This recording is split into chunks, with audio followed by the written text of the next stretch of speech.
Bonjour à toutes et tous. On est très heureux de vous retrouver pour ce deuxième webinaire des ERA Awards 2022 de la Fondation pour les générations futures. Vous le savez, ce matin, on va évoquer les travaux qui ont été primés dans deux catégories, le ERA Award en Sustainable IT et le ERA Award en Sustainable Law, qui est le petit nouveau dans la famille, donc un nouveau prix cette année. Et ce prix, comme tous les autres, eh bien, il existe par la volonté de la Fondation pour les générations futures, mais aussi grâce à nos partenaires que je tiens à remercier ce matin. Il y a IBA qui est leader mondial dans la protonthérapie pour le traitement du cancer. Et puis après, on a des partenaires spécifiques pour chacun des prix. Pour l'IT, c'est EVS qui est une société belge qui est spécialisée dans la production vidéo en direct, aussi leader sur le plan international. Et puis pour notre nouveau prix, c'est notaire.be que je pense ne pas devoir vous présenter.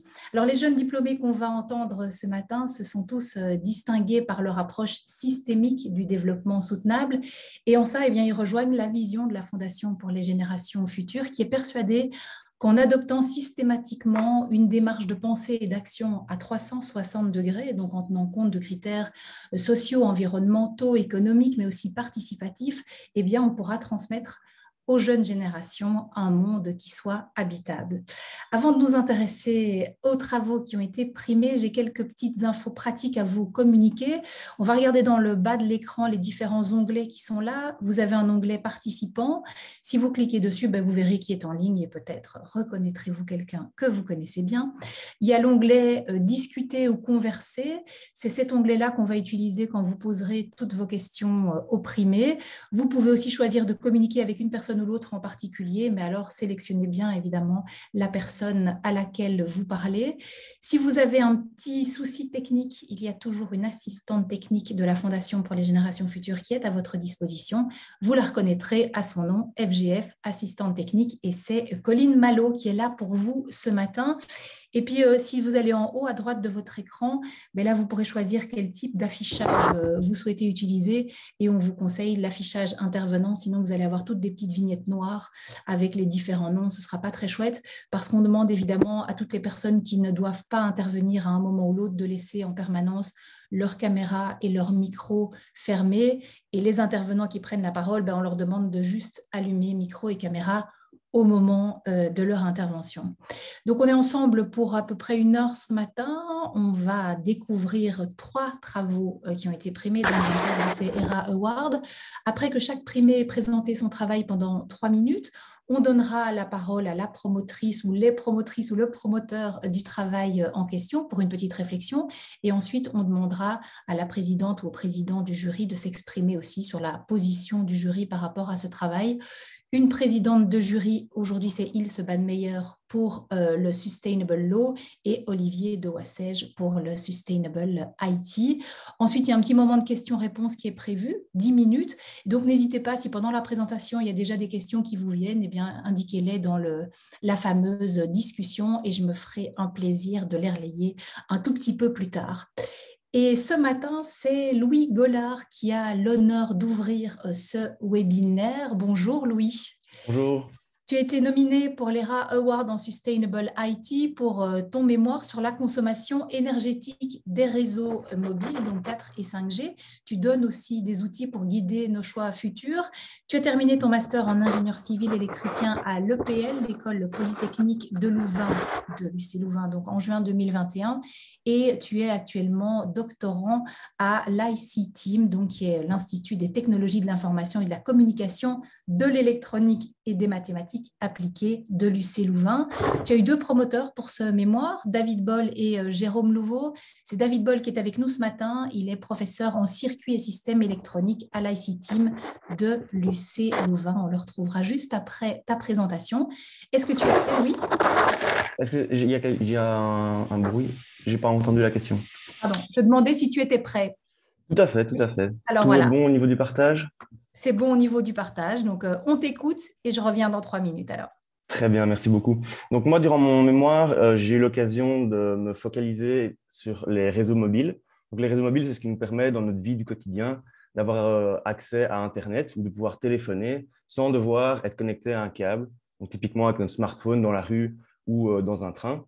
Et on se rend compte que ça, à l'heure actuelle, c'est devenu une réelle nécessité, en tout cas, de nos sociétés pour nos différentes organisations et nos communications en général. Et donc, on ne pourrait plus, à l'heure actuelle, s'en passer.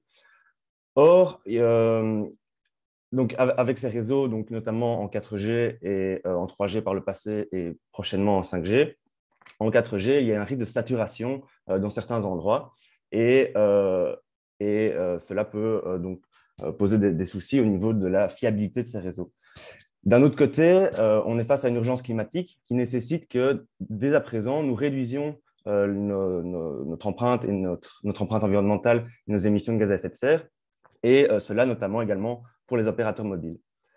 Et donc, moi, dans mon mémoire, je me suis posé 2 questions de recherche. La première, c'était quelle est la consommation électrique totale de la 4G en Belgique à l'heure actuelle, ou plutôt en tout cas pour 2020, et quelle serait potentiellement l'évolution de cette consommation d'énergie si on déploie la 5G et à une échelle temporelle jusqu'en 2025.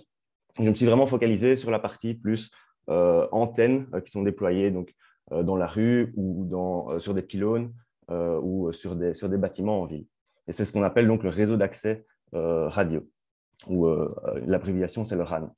Donc, pour faire cela, j'ai fait une modélisation du réseau sur base de données et de mesures d'un opérateur belge, ce qui m'a permis d'obtenir des modèles relativement fiables au niveau de la 4G et des modèles un peu plus prospectifs pour la 5G. Et j'ai étudié différents scénarios de déploiement possibles de la 5G, d'un scénario où il n'y avait pas de déploiement de la 5G jusqu'à un scénario où on déploie la 5G sur tout le territoire, ce qui permet d'induire davantage de trafic, et puis des scénarios intermédiaires où on ne déploie la 5G qu'en ville, par exemple, ou vraiment dans les endroits où il y a potentiellement beaucoup plus de trafic.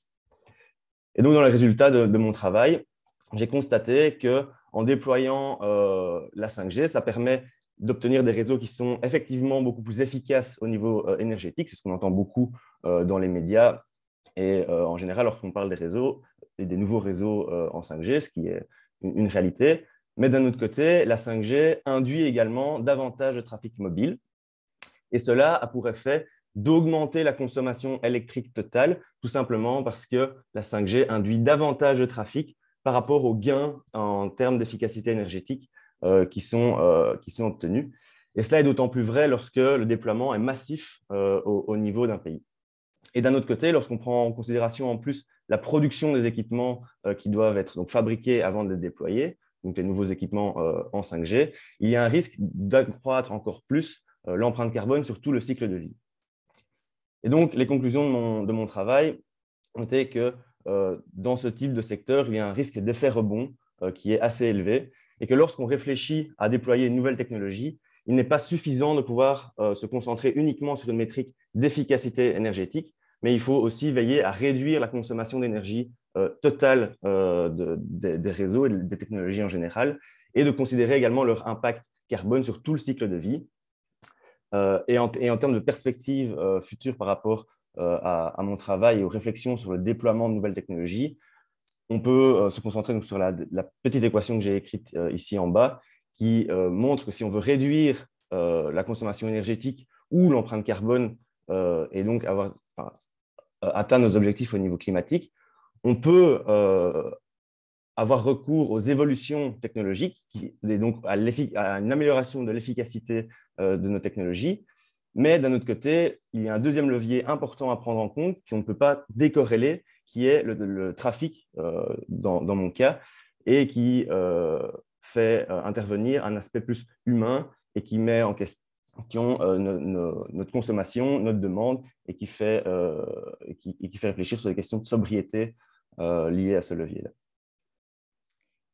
Merci beaucoup, Louis. Je sens qu'il y aura encore pas mal de questions qui vont arriver dans quelques instants. Je vais demander à l'un de tes promoteurs qui est avec nous, donc David Boll, de nous rejoindre.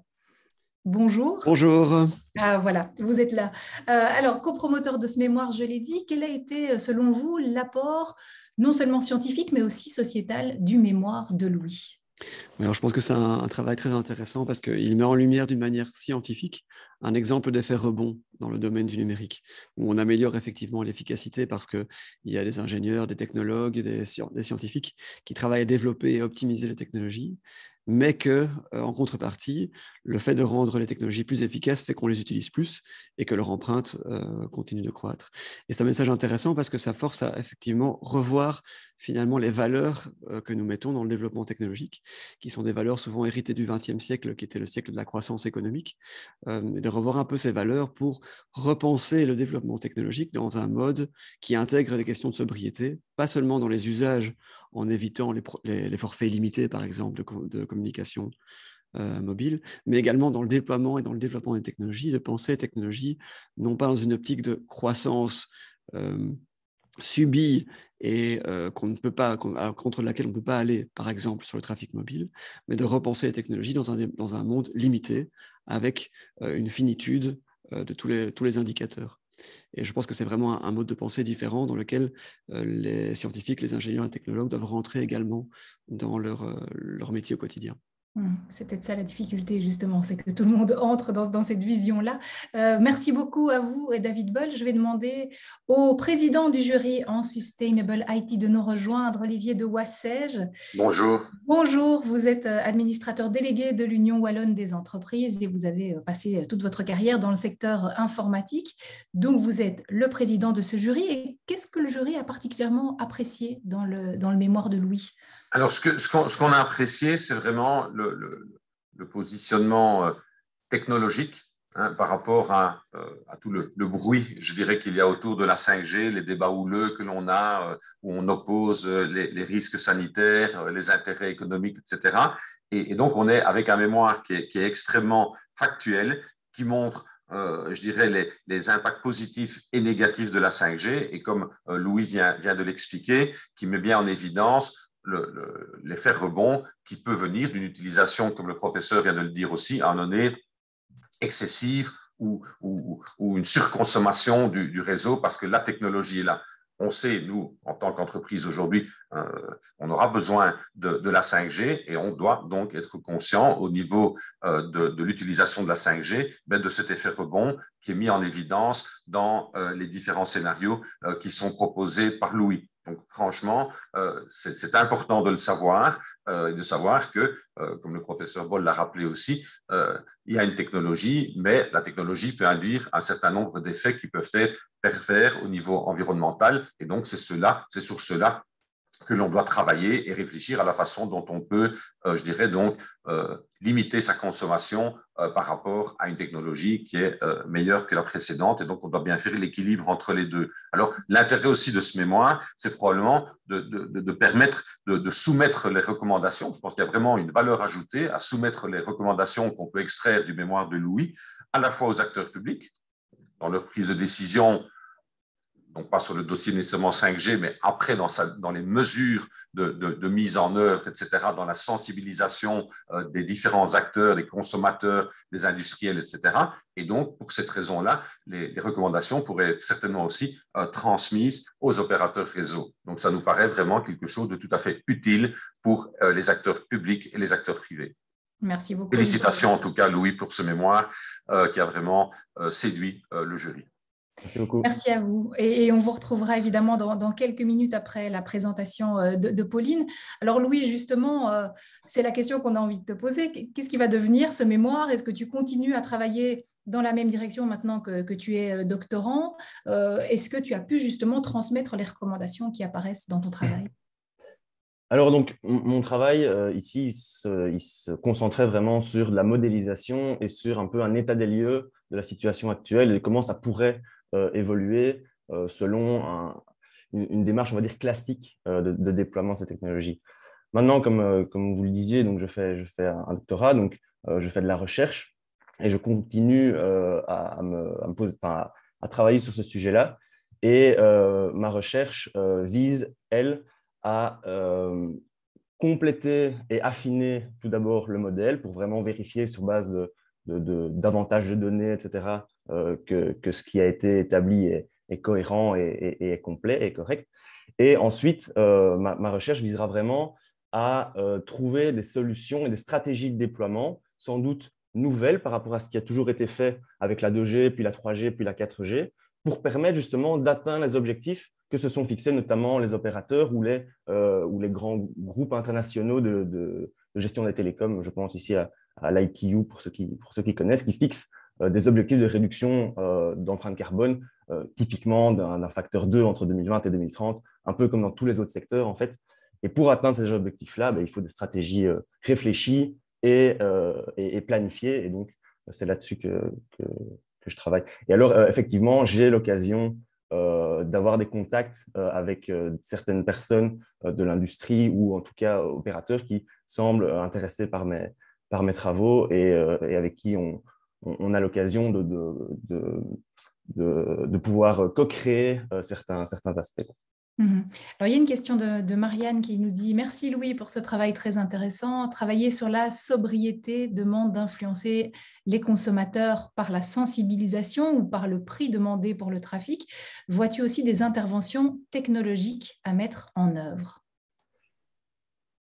C'est toujours, c'est un peu ce que j'ai essayé de montrer ici dans ma petite présentation, c'est que il y a un peu deux leviers. Si on caricature, hein, vraiment, il y a plus de leviers que ça, mais si on caricature, il y a l'aspect vraiment technologie et l'aspect humain, l'aspect consommation et donc sobriété ou surconsommation. C'est un peu la balance à faire entre les deux.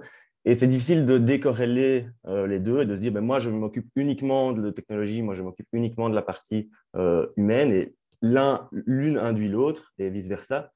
Plus de demandes va induire qu'on va vouloir développer de nouvelles technologies qui vont permettre davantage de trafic. Et inversement, développer une technologie qui permet davantage de trafic va induire davantage de trafic. Moi, forcément, mon background est plutôt du côté technique. Donc, j'aborde les questions plus de manière technique et j'essaye d'y inclure des effets, on va dire, plus sociétaux qui sont ce trafic. Mais voilà, ça se limite à certains paramètres ciblés, typiquement l'évolution du trafic, mais je ne vais pas essayer de comprendre à quoi va servir précisément ce trafic, si c'est pour aller sur un réseau social ou si c'est pour regarder de la vidéo. Voilà. Il n'y a pas de jugement de valeur par rapport à ça et ça ne rentrera pas en ligne de compte dans ma recherche à moi directement, mais ça pourrait être quelque chose d'intéressant à faire en tout cas. Alors, n'hésitez pas à continuer à poser vos questions à Louis, c'est le moment. Mais on est d'accord en tout cas qu'à t'entendre, c'est surtout aux opérateurs de limiter le consommateur. Est-ce qu'on peut dire aux consommateurs, voilà, tout est à votre disposition, vous pouvez augmenter le trafic indéfiniment, mais c'est à vous de faire attention et d'être sobre? Alors, moi, dans ma recherche, vu que je me suis concentré sur les réseaux mobiles, les réseaux d'accès, forcément, j'ai plutôt une approche orientée opérateur et quels sont les leviers au niveau des opérateurs. Mais ce n'est évidemment qu'une partie de la question de la consommation d'énergie ou même de l'empreinte environnementale, donc on pourrait voir même le numérique dans son ensemble, parce qu'il n'y a pas que l'aspect réseau, il y a aussi l'aspect terminaux mobiles, donc nos smartphones, mais maintenant tous les futurs objets connectés qui se développent de plus en plus. La question des data centers également, qui est à l'autre bout de la chaîne. Donc moi, forcément, dans ma recherche, je me focalise sur l'aspect réseau d'accès et donc opérateur, mais ce n'est pas pour autant qu'on pourrait se dire que les utilisateurs n'ont rien à faire et n'ont pas à se poser des questions sur leur consommation du numérique, sur la durée de vie de leur téléphone, sur le besoin de connecter des objets ou non, est-ce que c'est utile ou pas. Voilà, la démarche doit se faire à tous les niveaux. Oui, c'est ça.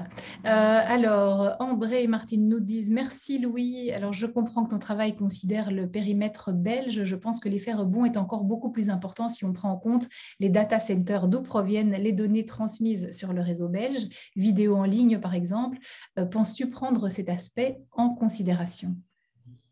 Moi, dans ma recherche directement, non, parce qu'on n'a que 24 heures dans une journée et si on veut avoir des modèles suffisamment précis d'une sous-partie du numérique, déjà ici, c'est une sous-partie, c'est déjà les réseaux mobiles et en plus, c'est la partie réseau d'accès, et qu'on veut que ce soit suffisamment précis, il faut se limiter à un périmètre restreint qui est possible d'analyser. Mais ce serait très intéressant, en tout cas, de pouvoir greffer à ce modèle d'autres modèles développés par d'autres personnes qui analyseraient soit la partie objet ou smartphone ou la partie centre de données et que mon modèle puisse être réutilisé éventuellement à d'autres échelles territoriales, que ce soit pour d'autres pays ou que ce soit même au niveau mondial. Alors, on a encore un petit moment. Voilà, justement, on a une question pour toi. Bonjour Louis, merci également pour ce travail. Quelles sont, selon toi, les spécificités propres à la Belgique dans ton analyse par rapport à d'autres pays ? Je dirais que la spécificité propre à la Belgique, c'est qu'on a un pays qui est très densément peuplé.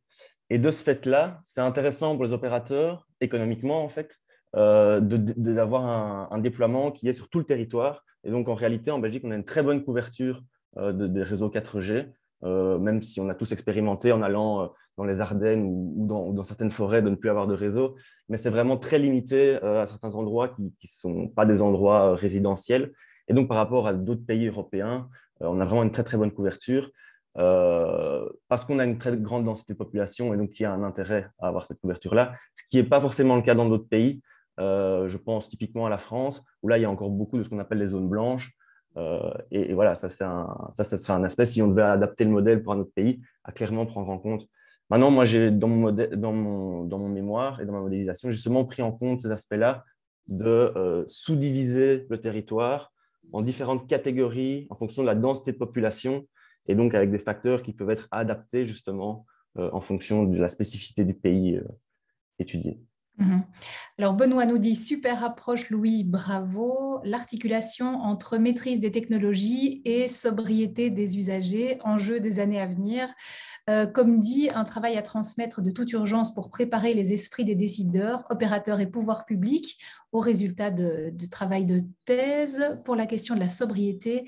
Des travaux complémentaires sur un sustainable behavior seront bienvenus. Donc voilà, pas vraiment de questions de la part de Benoît, mais moi j'en avais une peut-être par rapport à ton expérience avec les ERA Awards justement. Qu'est-ce que ça t'a apporté de participer à cette aventure-là?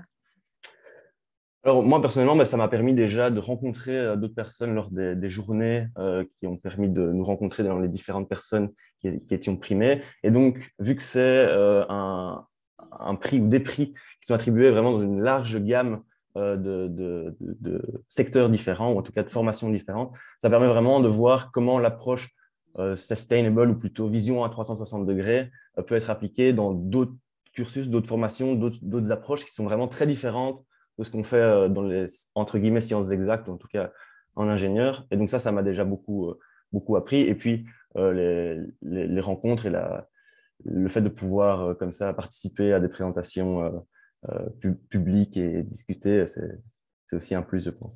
Génial, merci. Merci beaucoup, Louis. Bravo à toi. On va poursuivre. Merci beaucoup. Merci aussi à David Boll et Olivier de Wassège. Comme dit, on se retrouve dans quelques petites minutes. On va découvrir à présent le travail de Pauline de Kerkhove. Pauline, est-ce que tu es bien là? Oui. Voilà, super. Alors, tu es la lauréate de cet ERA Award en Sustainable IT pour ton mémoire sur l'intégration de la durabilité sociale dans le développement des smart cities, les villes intelligentes. C'est en septembre dernier que tu as terminé ton master en sciences de gestion à la LSM, Louvain School of Management de l'UC Louvain, et tu résides actuellement en Asie, c'est bien ça? Ou tu participes à des projets humanitaires? Oui, c'est ça, pour une durée d'1 an.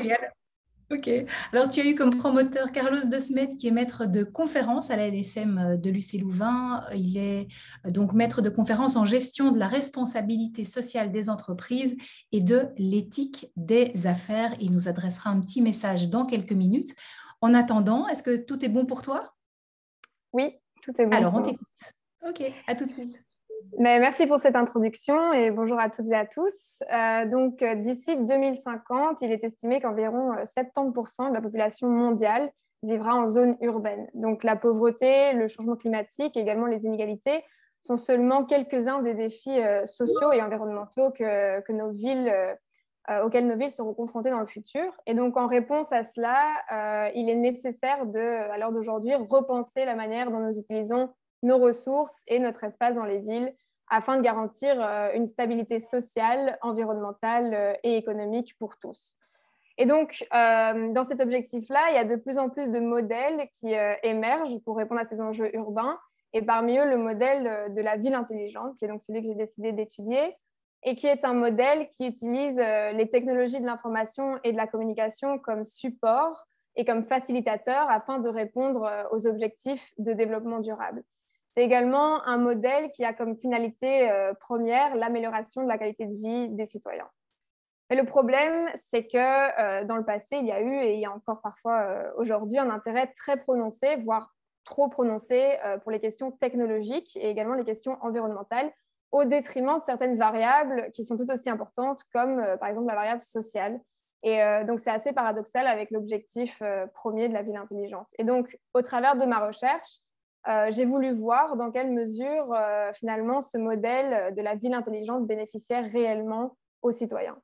Et donc, pour ça, j'ai mené ma recherche en 2 parties. Donc, premièrement, j'ai réalisé une analyse quantitative. Donc, pour ça, j'ai sélectionné une série d'indicateurs qui m'ont permis de calculer un score pour chaque ville, donc à savoir 8 villes belges, et donc ces scores m'ont permis de mettre en lumière les forces et faiblesses en termes d'inclusion sociale de ces 8 villes. Et donc, par la suite, pour remettre ces résultats très numériques et aussi très, très théoriques en perspective, et également de voir si les scores obtenus correspondaient bien à la vision de la ville, j'ai décidé de compléter cette recherche par une série d'interviews des représentants de chaque ville dans le domaine de la ville intelligente pour avoir une meilleure représentation de la réalité dans laquelle chaque ville évolue. Donc, le but de ma recherche a été principalement de comprendre dans quelle mesure les villes prenaient en compte l'aspect social lors de l'implémentation de solutions technologiques, de voir où elles se situaient actuellement, et également de fournir un potentiel outil de mesure qui permettrait aux villes de s'évaluer et de se comparer, donc toujours en termes d'inclusion sociale. Donc finalement, ce que ma recherche m'a permis de montrer, c'est que malgré le manque de financement et aussi le manque de précision important de certaines stratégies, les villes belges sont effectivement sur un chemin plus social et qui visent donc à accroître la participation des citoyens et ont vraiment cette envie d'améliorer la qualité de vie de leurs citoyens. Mais après, à côté de ça, il y a aussi le caractère très récent du concept de la ville intelligente, ce qui fait qu'il y a un manque important de moyens de mesure et de moyens de comparaison qui sont mis en place. Et donc, c'est assez difficile d'évaluer où ces stratégies mèneront les villes belges dans le futur et si, au final, les villes parviendront vraiment à être aussi inclusives que ce qu'elles espèrent. Merci beaucoup. Merci Pauline. Alors n'hésitez pas à déjà envoyer vos questions pour Pauline dans le chat via le petit onglet discuter ou converser selon la version Zoom que vous avez. Avant d'aller plus loin et de redemander à Olivier de Wassège de nous donner l'avis du jury sur ce travail, on va retrouver ton promoteur de mémoire, Carlos De Smet, qui nous a envoyé une petite vidéo qui devrait arriver dans un instant. Bonjour à tous les spectateurs qui écoutent cette émission. Je suis désolé de ne pas être en direct avec vous aujourd'hui, mais je suis pris dans une conférence, donc je voulais intervenir pour cette réunion. Je voulais d'abord vous remercier d'avoir choisi le mémoire de Pauline. Je pense que c'est un mémoire qui a beaucoup d'intérêt. J'ai lu attentivement le rapport du jury et je pense que je rejoins évidemment toute une série de points qu'ils ont mis en exergue. L'avantage du mémoire de Pauline, c'est qu'elle regarde un phénomène qui est très actuel, qui sont les sociétés, la Smart City, mais elle a pris un angle qui est un petit peu différent, dans le sens que non seulement elle voulait aller plus loin que la partie technologique et la partie environnementale, qui sont des aspects qui sont souvent mis en exergue dans l'approche Smart City, mais elle voulait regarder l'aspect social et sociétal. Et donc, dans ce sens, ce mémoire a une approche assez nouvelle et assez intéressante, dans le sens qu'elle a essayé d'avoir une approche qui est à la fois quantitative et qualitative. Et donc, elle a repéré toute une série de paramètres qui sont importants pour mesurer l'impact sociétal, le bien-être finalement des gens qui vivent dans les villes. Et elle a regardé toute une série d'aspects divers, qui sont la sécurité, l'éducation, la manière dont les gens sont éduqués, l'accès à la technologie numérique, l'accès à la santé, l'accès à des espaces verts, etc. Et elle essaie de trouver toute une série d'indicateurs qui permettent de mesurer ces aspects. Et dans la partie pratique de son mémoire, elle a sélectionné 8 villes en Belgique, dans les 3 régions de la Belgique, donc Bruxelles, la région wallonne et la région flamande. Et sur ces villes, elle a appliqué ces indicateurs. Et elle arrive à en tirer toute une série de conclusions, en fait, sur les approches que ces villes ont prises. Donc, c'est assez novateur. Je pense que c'est aussi intéressant parce que ça donne aux décideurs publics dans les villes, aux bourgmestres, aux responsables des villes, toute une série d'indicateurs pratiques qui permettent de vérifier où ils en sont dans cette démarche. Et donc, la conclusion de son mémoire, c'est que d'une part, bien sûr, la ville, la Smart City, c'est un phénomène dans lequel nos villes sont engagées en Belgique, donc c'est positif. Mais on voit qu'il y a encore une grande fragmentation et il y a encore toute une série de choses qu'on peut faire et qui n'avancent pas toujours par soit manque de moyens, soit manque de connaissances, sans doute au niveau des décideurs publics. Voilà.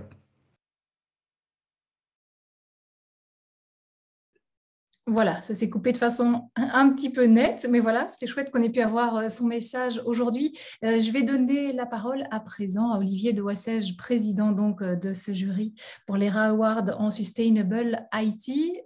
Pauline est la lauréate, on l'a dit. Alors, qu'avez-vous particulièrement aimé dans son travail? Alors, d'abord commencer par féliciter chaleureusement Pauline parce que voilà, c'est comme la lauréate. Hein, et on a bien sûr félicité Louis et tous les autres participants. Je voudrais quand même aussi rappeler qu'on avait un sacré succès cette année-ci avec 7 candidatures et que donc on voit la notoriété croissante du prix auprès des étudiants. Donc c'est de bon augure pour la suite. Et donc un grand bravo de la part de tout le jury à Pauline. C'est un mémoire qui nous a séduit. Je pense que le professeur a bien détaillé, donc je ne vais pas revenir sur son appréciation, surtout qu'il disait qu'il avait lu l'avis du jury, donc je suis parfaitement aligné avec ce qu'il a raconté. Ben, évidemment, ce qui nous a séduit, c'est cet aspect de durabilité sociale des Smart Cities, hein, qu'on envisage trop souvent, probablement, sous un angle purement numérique. Et c'est bien l'intérêt, justement, hein, de ce prix, c'est d'allier je dirais, le numérique avec l'impact sociétal, l'impact global que l'on peut avoir, l'impact durable et soutenable. Et c'est vraiment ce qui est intéressant ici, c'est de travailler vraiment sur la qualité de vie des citoyens. Il ne faut pas que les smart cities deviennent quelque chose qui va être purement technologique et créer plus d'ennuis ou moins de qualité de vie aux citoyens. Et donc, c'est vraiment cet élément-là qui nous a séduits et qui est souvent justement une variable qui est peu prise en compte dans les stratégies de développement des smart cities. On n'intègre probablement pas cette variable qui est probablement moins mesurable, moins matérialisable et qui est plus qualitatif que quantitatif. Mais par contre, en parlant de ce mot-là, on apprécie évidemment cette méthodologie hybride de comparaison avec différentes régions, avec différentes villes, et qui combine l'aspect quantitatif et qualitatif. Et pour clôturer, je dirais que, de nouveau, et c'est aussi quelque chose que l'on cherche dans ces mémoires, c'est qu'est-ce qu'on peut en faire maintenant? Et là, vraiment, on a considéré que c'était un excellent outil de prise de conscience des acteurs des smart cities et que donc on a potentiellement un excellent guide de recommandations à la fois à l'usage des gestionnaires de smart cities, mais aussi du pouvoir politique du bourgmestre et de son collège pour orienter, je dirais, la façon d'implémenter une smart cities au profit justement de cette durabilité sociale. Magnifique, merci. Merci beaucoup, Olivier de Wassège. On va passer aux questions-réponses justement avec Pauline, donc n'hésitez pas à poser vos questions dans le fil de la discussion. Alors justement, Olivier de Wassège nous disait que c'était là un merveilleux outil, Pauline. Est-ce que tu as prévu ou est-ce que tu as déjà transmis ce travail à des décideurs politiques ou à des gens qui développent justement ces smart cities ? Non, pas encore. Après, quand j'ai réalisé mes interviews, c'est vrai que beaucoup de personnes avec qui j'ai réalisé ces interviews m'ont demandé d'avoir un suivi. C'est vrai que j'attendais d'avoir plus d'avis parce que, évidemment, les indicateurs que j'ai choisis ont été choisis sur base subjective. Donc, ça aurait pu en fait prendre une toute autre tournure en fonction d'autres indicateurs. Mais après, je pense que voilà, en ayant la vie extérieure et en voyant qu'effectivement, ces indicateurs correspondent, tout comme moi je l'imaginais, pourraient apporter des résultats. Oui, je pense que j'aimerais les partager davantage, principalement avec les personnes avec qui je me suis entretenue. Oui. Alors, petite question pour toi. Bonjour Pauline, merci pour ce travail, pour faire un lien avec la présentation de Louis. As-tu eu l'occasion d'étudier l'impact social d'une technologie comme la 5G sur le développement urbain? Selon toi, quels sont les enjeux sociétaux que pourrait susciter cette technologie dans le développement des smart cities? Alors, je ne me suis pas intéressée à la 5G en elle-même. Après, il y a toute une partie de mon travail qui s'intéresse à l'accès numérique. Donc, faire en sorte que tous les citoyens, de tout âge et de tout niveau d'éducation, etc., aient accès au numérique et puissent en fait bénéficier de la même façon de toutes ces solutions technologiques. Donc, la 5G en elle-même, non. Après, oui, évidemment, je m'intéresse à comment est-ce qu'un territoire va faire en sorte d'offrir cette possibilité à tous ses citoyens. Une question de Benoît. Bravo Pauline pour ton regard neuf. Vas-tu dans un futur proche continuer à préciser la méthodologie non technologique de ton approche, recherche future ou autre? Alors, ce n'est pas dans mes plans de réaliser par exemple un doctorat. Après, c'est clairement un domaine qui m'intéresse et auquel je continue à m'intéresser, donc je me tiens au courant de l'actualité, etc. Et oui, c'est un domaine dans lequel j'aimerais poursuivre, peut-être pas dans une question de recherche, donc peut-être pas dans une question plus académique, mais oui, dans le futur, j'aimerais m'y intéresser davantage et pourquoi pas travailler dans ce domaine-là pour permettre aux villes d'adapter cette vision plus sociale. Oui. Alors, continuez à poser vos questions à Pauline. Alors, justement, Steve, une question pour toi. Merci, Pauline. Dans tous tes entretiens, tu pourras peut-être expliquer pourquoi des villes se lancent dans une approche Smart City depuis des années, si semble-t-il l'impact social, durabilité est peu étudié. Alors, la Smart City en elle-même, c'est un concept qui est très récent, surtout en Belgique. Les villes, donc il y a beaucoup d'études qui ont été menées auprès des villes. Et la plupart des villes ont en fait lancé leur projet que depuis 2016. Et en fait, les plans et les futures actions sont prises. Donc, il y a énormément de plans stratégiques transversaux qui sont mis en place par les villes, qui se situent entre 2019 et 2024. Donc, il y a encore énormément d'actions qui sont souhaitées, mais qui ne sont pas mises en place. Et donc, c'est pour ça qu'en fait, pour le moment, il y a très peu d'impact visible et il y a très peu de résultats sur la plupart des projets qui ont été mis en place. Alors, Ferdinand est conseiller communal à Braine-l'Alleud et président d'une commission développement durable. Il prendra contact avec toi. Il dit excellente idée, bravo, en lien avec les SDG et cibles de développement durable et les programmes stratégiques transversaux, point d'interrogation, voie d'avenir certainement. C'était une réflexion par rapport à ce que nous dit Ferdinand. Je ne sais pas si ça consiste vraiment en une question, mais c'est avec plaisir que je prends contact pour discuter davantage de tout ça. Une autre question. Bonjour Pauline, bravo. Pourquoi ne rendrais-tu pas cette grille de mesures publique et donc ouverte à tous? Ce serait une manière participative de permettre une appropriation des clés par les citoyens eux-mêmes, nous dit Charles de Bray. Alors justement, grâce au ERA Awards, je pense qu'elle est déjà d'autant plus accessible qu'avant et c'est vrai qu'en la partageant, donc comme je l'ai dit, avec les intervenants de mes interviews, elle sera d'autant plus publique après à voir qui désire l'utiliser ou qui désire la compléter aussi parce que je pense que mon travail est aussi un travail qui peut être complété par différents indicateurs, comme ça a été dit d'ailleurs dans l'avis du jury, des indicateurs plus environnementaux ou plus économiques qui pourraient compléter et parfaire en fait cet outil de mesure. Oui. Alors, Pauline, voilà, la question de Ferdinand, c'était, Pauline a-t-elle fait référence au SDG? Alors, j'y fais référence plutôt dans ma partie théorique, oui. J'explique dans quelle mesure en fait, le modèle de la ville intelligente pourrait répondre à ces 17 SDG. Après, l'autre façon d'y faire référence, c'est également dans le choix de mes indicateurs, je me suis basée sur le SDG 11 qui propose une série d'indicateurs. Et donc, à ce niveau-là, oui, c'est relié. Ok, alors on va voir si une petite question arrive encore. En attendant, Pauline, si tu devais convaincre un autre étudiant de participer à l'aventure des ERA Awards, qu'est-ce que tu pourrais lui dire? Alors moi, malheureusement, comme je suis à l'étranger, je n'ai pas pu participer à toutes les journées de rencontres des primés. Après, j'ai quand même pu participer aux rencontres en ligne. Et donc, oui, je pense que c'est intéressant de voir tous ces travaux et de voir toutes ces problématiques en fait, qui demandent des solutions.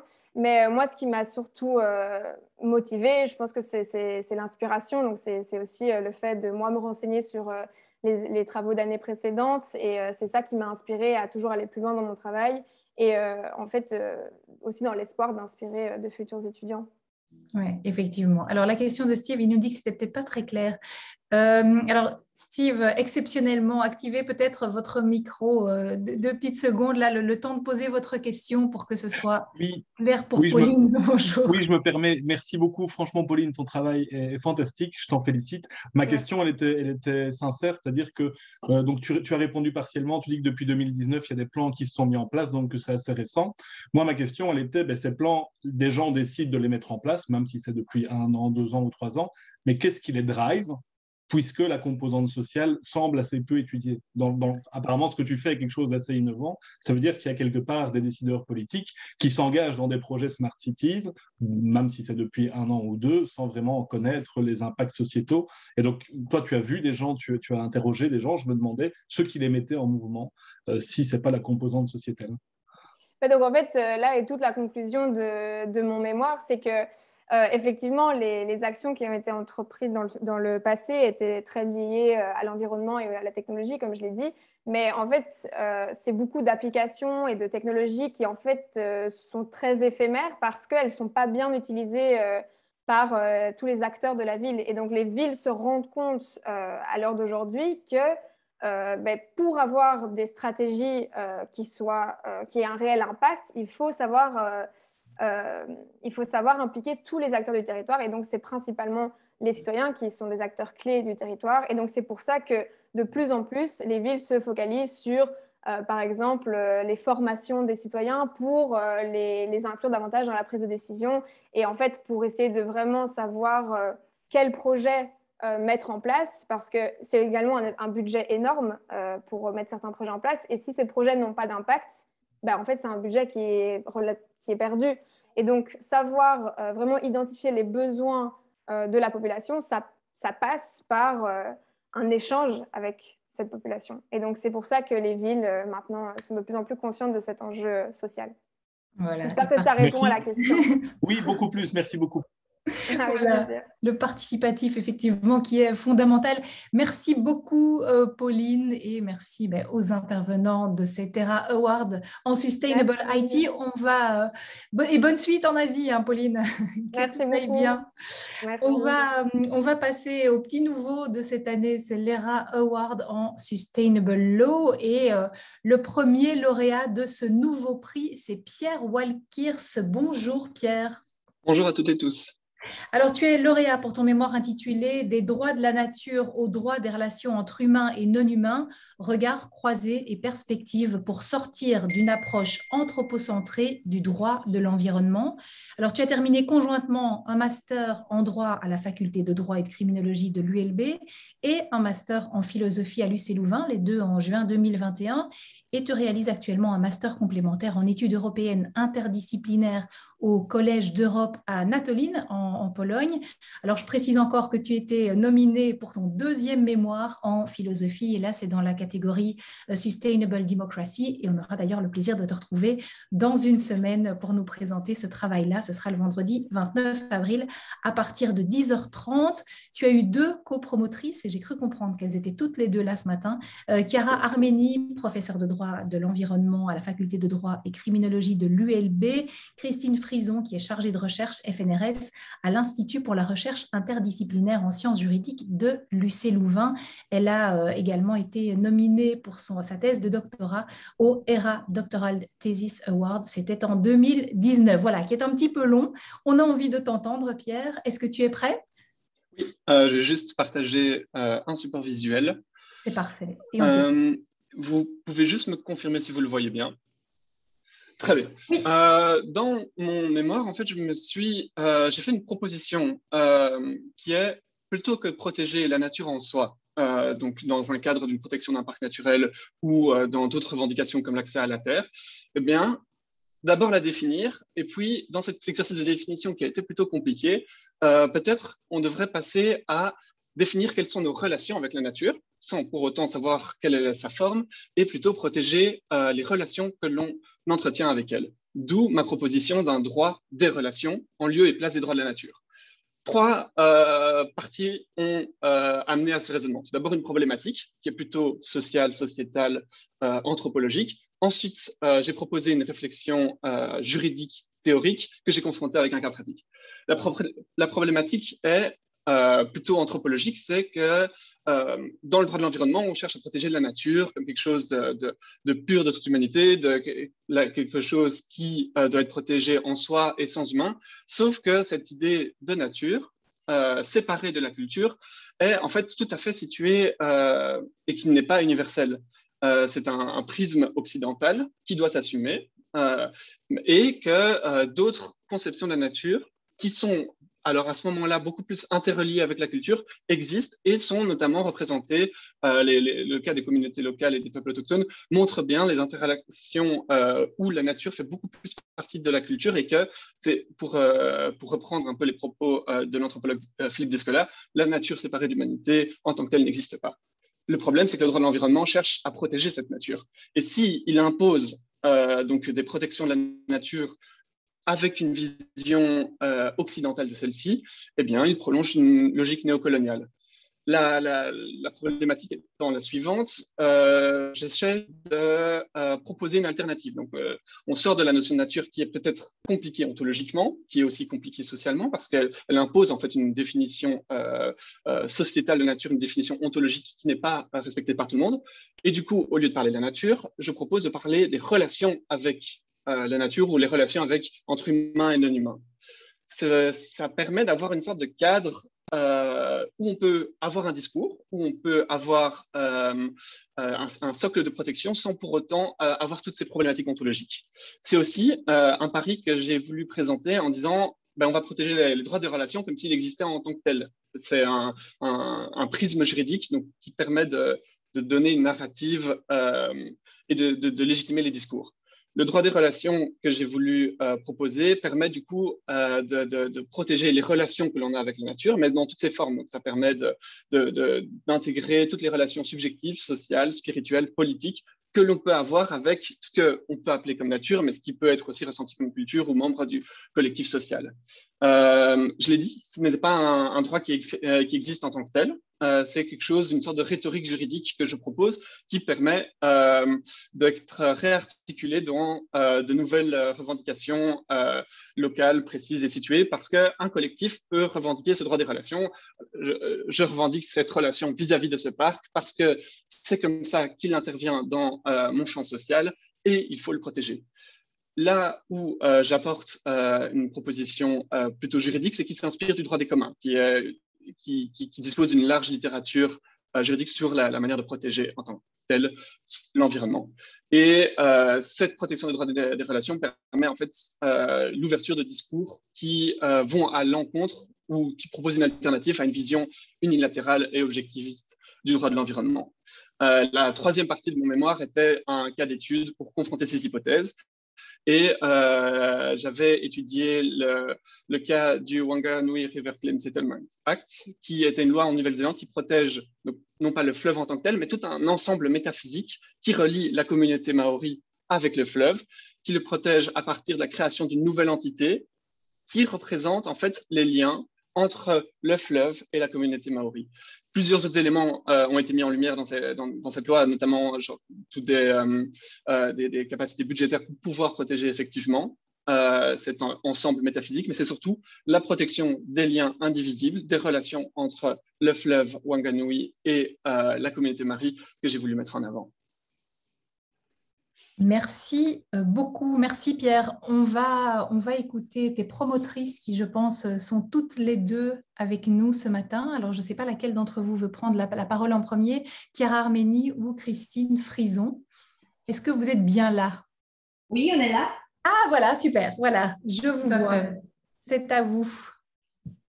Un petit mot sur ce mémoire et peut-être aussi voilà, l'impact que ce mémoire a au niveau sociétal et pour le développement durable. Donc moi, ce que je voulais souligner, c'est le caractère ambitieux du travail de Pierre, qui, je pense, a été facilité de par sa double formation, et en droit et en philosophie. Avec le mémoire de Pierre était vraiment de très haut niveau d'un point de vue théorique, et je pense que cette double formation interdisciplinaire l'a vraiment outillé pour pouvoir aller très très loin dans sa réflexion pour son travail en droit. Et donc ça, c'est quelque chose que je voulais absolument souligner, puisque c'est un élément important avec les ERA Awards. L'interdisciplinarité est une force pour la recherche, et on le voit ici vraiment, puisque Pierre a pu aller très très loin dans les propositions juridiques qu'il met en avant dans son mémoire. Donc ça, c'était l'élément que je voulais mettre en avant particulièrement et le féliciter. C'est à vous, Christine Frison, un petit mot de Chiara Armeni. Oui, bonjour à toutes et tous.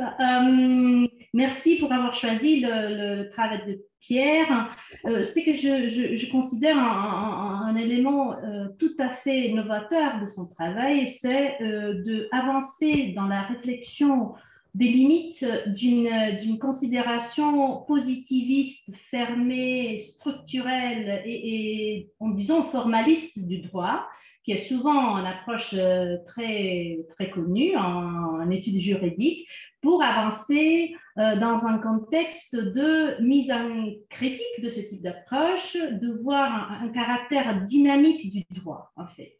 Un caractère construit qui nous permet d'avancer des idées ambitieuses, comme Madame Frison le dit. Et donc, ce qui m'intéresse beaucoup, c'est cette idée de voir les droits des relations comme une proposition innovante, et d'utiliser les droits de façon créative, de voir les droits comme quelque chose qui n'est pas formel comme on pourrait l'imaginer, mais quelque chose qui nous permet de voir la vie, le monde durable, notre approche à la nature de façon créative, originelle et tout à fait dynamique.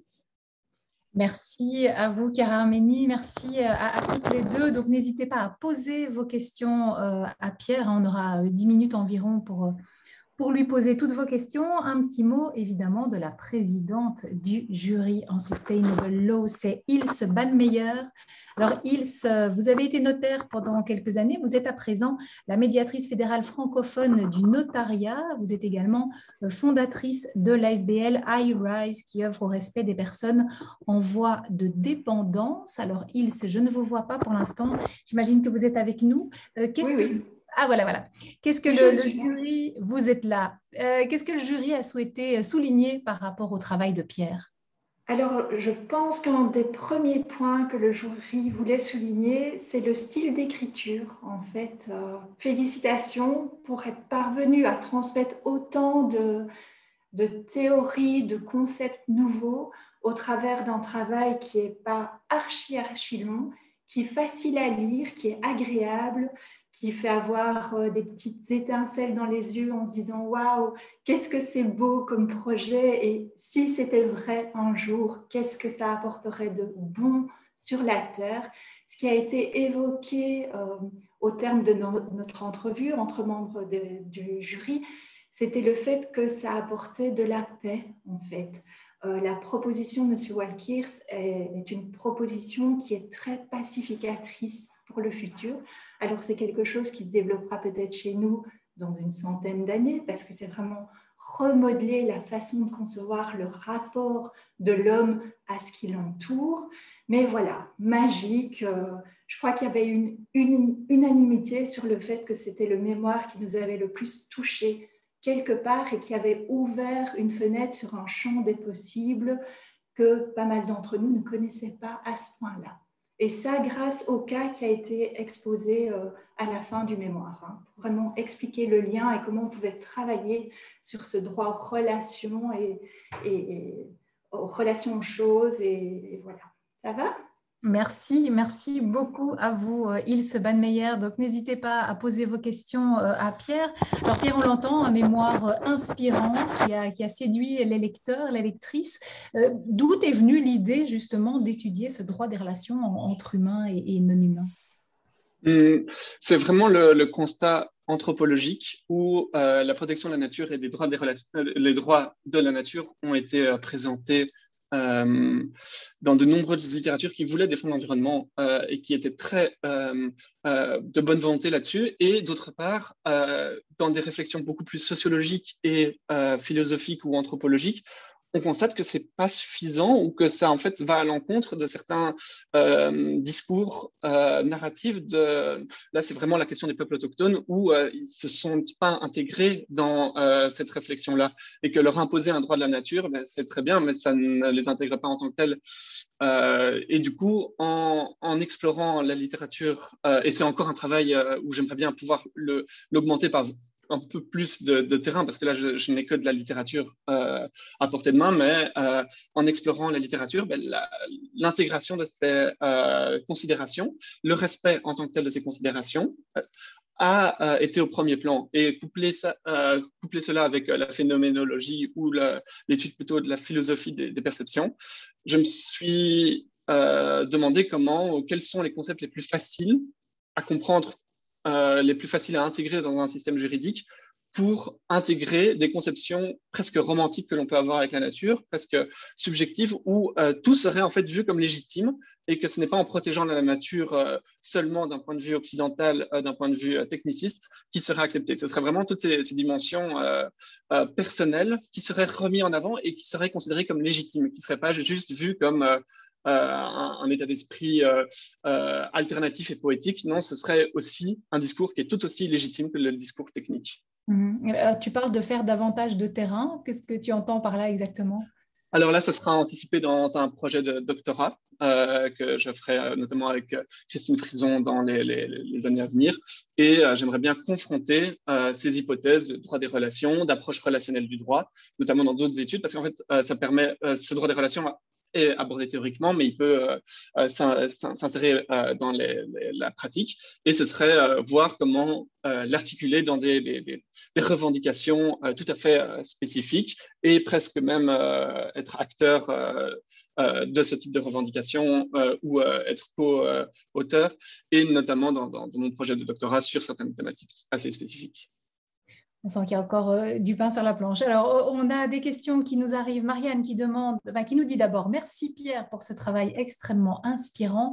Ce droit à la relation avec la nature, quel en serait l'effet concret sur la ou sur les pratiques juridiques? Pourrais-tu nous en donner un exemple ?» Alors, ça c'est une question très dans l'abstrait qui, mais du coup, est hyper inspirante parce que ce droit devra être formulé avec les cours et tribunaux, et comment on en fait, comment on va les utiliser. Je pense par exemple que ça peut être utilisé dans le cas d'accès aux semences ou de l'accès aux graines, où on pourrait avoir un droit des relations vis-à-vis de celui-ci et pouvoir renégocier certains types de relations que l'on a, et du coup avoir une sorte d'autre porte d'ouverture vis-à-vis des droits de propriété ou des droits en la matière. Ça peut être aussi, par exemple, le cas d'un droit des relations vis-à-vis d'un parc, vis-à-vis de certains types de forêts, où on peut, là, en fait, tout doit être tracé, où on peut par exemple avoir certaines heures réservées à certains types de collectifs pour certains. Enfin, voilà, ça doit se voir en fonction des cas pratiques situés. Ça peut être aussi utilisé un droit des relations dans le cadre de collectifs plutôt zadistes, où ils veulent revendiquer une relation vis-à-vis de leur lieu, de leurs choses, de leur cause qu'ils cherchent à défendre. Alors, on entendait que c'était un point de vue effectivement très innovant que tu proposes là. Comment est-ce que tu envisages de faire aussi circuler ce travail, et est-ce qu'il circule déjà? Alors, je présente notamment avec l'aide de ERA, l'aide de mes promotrices, ce travail à travers à la fois les sphères médiatiques. Donc, une intervention sera présentée à la radio Les Éclaireurs début mai, aussi à la fois dans les sphères plutôt scientifiques. Et ce serait en fait pouvoir présenter ce droit-là comme voilà, c'est un argument en tant que tel. Et vous pouvez l'utiliser dans votre manière de faire. Et plus il est utilisé, plus certaines personnes vont pouvoir le revendiquer et se demander quelle est ma relation avec cette cause, mais comment je peux intégrer ce droit des relations dans mon procès, mais ça peut être ma contestation sociale, ça peut être ma revendication sur tout un autre aspect. Eh bien, on s'interroge sur quelle est notre relation vis-à-vis de notre chose ou cause qui nous réunit et comment le mettre en avant. Et du coup, partager cette idée d'un argument, qu'elle sera en fait une des pistes pour moi qui est essentielle pour pouvoir la diffuser. Alors, Ilse Bannmeyer nous dit, afin de concrétiser plus le projet sur le plan juridique, il pourrait être intéressant de parcourir le Code civil, article après article, au niveau du droit de propriété et émettre des suggestions de modification. Est-ce envisagé dans le cadre de la thèse du doctorat? Alors, c'est une idée tout à fait intéressante et je vous remercie pour celle-ci. Et ça peut... Il y a vraiment matière à réfléchir là-dessus, notamment parce que le droit des relations se pense dans les interstices. Enfin, la manière dont je l'ai présenté, c'est problématique, procès, et on revendique une cause, mais ça peut aussi s'envisager dans un travail législatif et reproposé. Après, mon projet de doctorat va en fait lier mon autre mémoire que je présenterai la semaine prochaine sur les relations entre les discours de vérité, notamment les discours scientifiques, et les arguments, le droit ou la politique, et comment on intègre en fait ces discours-là, et comment certains discours qui peuvent revendiquer une nature objective ou une science objective doivent être intégrés dans les discours juridiques et politiques, et alors à ce moment-là repenser un droit des relations comme alternative, où là c'est à nouveau en fait une optique qui peut donc c'est dans le droit international et le droit international des semences, où ça peut être à la fois repris dans un contexte judiciaire, mais ça peut être aussi repensé dans un contexte législatif. Merci beaucoup. Alors, Benoît de Rennes aussi adresse un message. Bravo Pierre, vous avez fait très fort pour cette première sélection de notre prix Sustainable Law. Je vous posais la même question que Marianne pour nous éclairer sur les liens que vous avez faits entre votre travail et la pratique future et même lointaine du notariat, par exemple. Mais il dit que vous avez en partie répondu. Alors, je ne sais pas si tu as envie d'ajouter quelque chose. Si je peux ajouter quelque chose, ce serait dans l'aspect tout à fait concret qui peut être utilisé à ce moment-là comme un argument en plus d'autres arguments et comme un argument pour la pratique notariale sur l'accès à la terre. On a par exemple des problématiques en Belgique pour avoir accès à la terre et le droit des relations avec notre terre, si on est par exemple un agriculteur qui en a besoin, ou les relations avec nos graines si on en a besoin, mais ça peut être quelque chose qui peut être utilisé comme une narrative en plus. Et du coup, là, on n'utilise plus tellement tout l'aspect ontologique du début, mais c'est un argument qui est tout à fait entendable, qui peut être testable, qui peut être, ça peut être quelque chose de très intéressant à tester, de revendiquer un droit des relations pour l'accès à la terre, notamment dans le cas des pratiques notariales. Merci beaucoup Pierre et bravo. Alors on l'a dit, on se revoit la semaine prochaine, le vendredi 29 avril pour la présentation de ton mémoire en philosophie. Tu l'as dit et je le rappelle, tu seras l'invité de Fabienne Van de Merch, c'est sur la première RTBF, le samedi 7 mai à 17h dans Les Éclaireurs, avec aussi Fanny Bourrave qui est lauréate du Doctoral Thesis Award. Je remercie les promotrices, les promoteurs, les présidentes et présidents de jury. Merci à vous qui nous avez suivi également. Je remercie également IBA qui est le partenaire de tous nos ERA Awards et puis les partenaires spécifiques aujourd'hui, EVS pour l'ERA Award en Sustainable IT et notaire.be pour ce nouvel ERA Award en Sustainable Law. Ce webinaire est à voir et à revoir sur le site de la Fondation pour les générations futures, donc n'hésitez pas à le faire circuler autour de vous. On se retrouve mardi, le 26 avril à 10h30 autour des ERA Awards en économie soutenable et en finance soutenable et responsable. Et puis, je vous donne rendez-vous également le mardi 10 mai à 18h à l'UNAMUR pour la cérémonie de remise des prix. L'occasion de nous retrouver en chair et en os. Et ça fera du bien à tout le monde. Je vous souhaite une très, très belle journée et merci de nous avoir suivis.